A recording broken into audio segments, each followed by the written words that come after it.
Hello everybody and welcome back to the channel. Today we're going to be doing something a little different. With the Masters 8 tournament currently getting more and more exciting, I decided to take a look at an alternate lineup for a different Masters 8 tournament. Now this lineup will consist of none of the members of the current Masters 8 and will be exclusively based on anime interpretations only. So that means no red. Also for this video I created a full team of 6 for each of the chosen members. Now before we get started, let's take a look at some honorable mentions that just miss out on the tournament. These are characters that would likely be in the 9 through 20 rank of the Pokemon World Coronation Series. Up first is none other than Gary Oak. Gary at one point was an incredible trainer, even possessing 10 badges from the Kanto region. But his interests and priorities have changed, and battling is no longer his top priority. Next, I placed most of the regional tournament winners in the Pokemon anime. These trainers include John Dixon from the Johto tournament, Tyson from the Hoenn tournament, and Virgil from the Unova tournament. Likewise, all the Frontier Brains from both Hoenn and Sinnoh all deserve the most honorable mention. Okay, now let's get into this new bracket. But before we do, make sure you hit that like and subscribe button, it really helps out. Thanks. Coming in the 8th rank is none other than Raihan. Raihan will be the only Galar representative in this tournament. He is far and away the strongest gym leader in the Galar region, and it is said that his power could rival that of champions throughout the Pokemon world. The full team of 6 that I assembled for Raihan includes Gigalith, Flygon, Excadrill, Tyranitar, Obstagoon, and his Gigantamaxing ace, Duraludon. We've seen Raihan use weather to his advantage in the anime before in his battle with Ash, so I just expanded on that sand team concept by adding Tyranitar and Excadrill, who would both thrive in the sand. Okay, now coming in rank 7, I have Paul. After his most recent appearance in the Pokemon Journeys anime, we saw a lot of change happen off-screen to Paul's character. He has a much more caring and relaxed demeanor. He no longer looks at Pokemon as simply tools for battle. He even went as far as to helping his once pathetic rival Ash in preparing him for the real Masters 8 tournament. We also learned that Paul is currently a gym leader in presumably the Sinnoh region. The team I put together for Paul is Gyarados, Garchomp, Metagross, Drapion, Torterra, and Electivire. I could definitely see Paul using a Mega Stone on any of the Gyarados, Garchomp, or Metagross.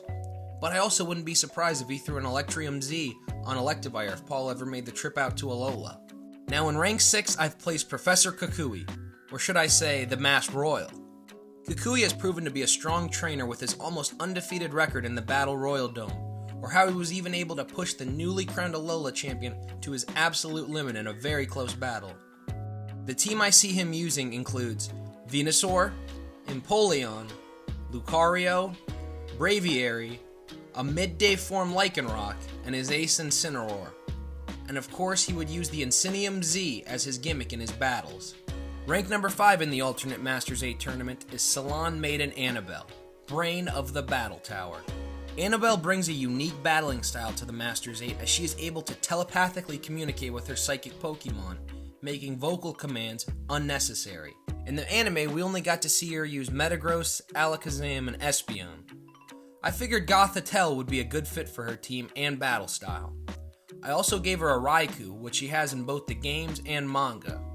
And as for her 6th Pokemon, I gave her a Pheromosa in reference to her role in the Sun and Moon games. Yeah, I know what you're thinking. This team seems pretty OP, but she's going to need it for her opponents. As we enter the top 4, I have Drake. Nope, not that Drake. Or that one. Yes, the OG Drake from the Orange Islands, a very underrated arc in the Pokemon anime. Before Ash beat Drake, he was the champion of the Orange Islands and the strongest trainer we had ever seen in the anime. Drake's team, however, is a little dated, so I gave it a bit of an update, but he still keeps his Gengar, along with his 10-move possessing OP Dragonite. I evolved his Onix into a Steelix, then gave him a Weavile, Swampert, and I also think a Toxtricity would be pretty fitting for his team. I think he could Mega Evolve either the Gengar or the Steelix, but I'm leaning a little more towards the Gengar. Now it's time for the infamous return. At number 3, I have the action replay king himself, Tobias. Basically nothing's known about this man other than he gets no girls and has 2 legendary Pokemon, being Darkrai and Latios. For his full team of 6, I'm adding their counterparts being Latias and Cresselia. I also added Lucario and Zoroark. Yeah, I know they're not legendary, but they might as well be the way the Pokémon company treats them. Also, I didn't want to give him a full OP team of just straight legendaries. Now, for a guy who will use a full team of legendaries. In the number 2 spot, I have the Pyramid King Brandon. Brandon's kind of a jerk, and was always hating on Paul and Ash. But when you're the first person in the anime to canonically own a legendary, I guess you got a little room to talk. Brandon's full team of 6 isn't too creative, but it's definitely powerful.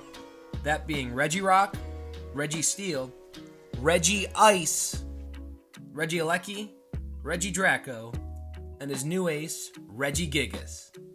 Yep, this team's pretty broken. And now, in the number 1 spot of the alternate Masters 8 tournament, I have none other than the head of Team Rocket, Giovanni.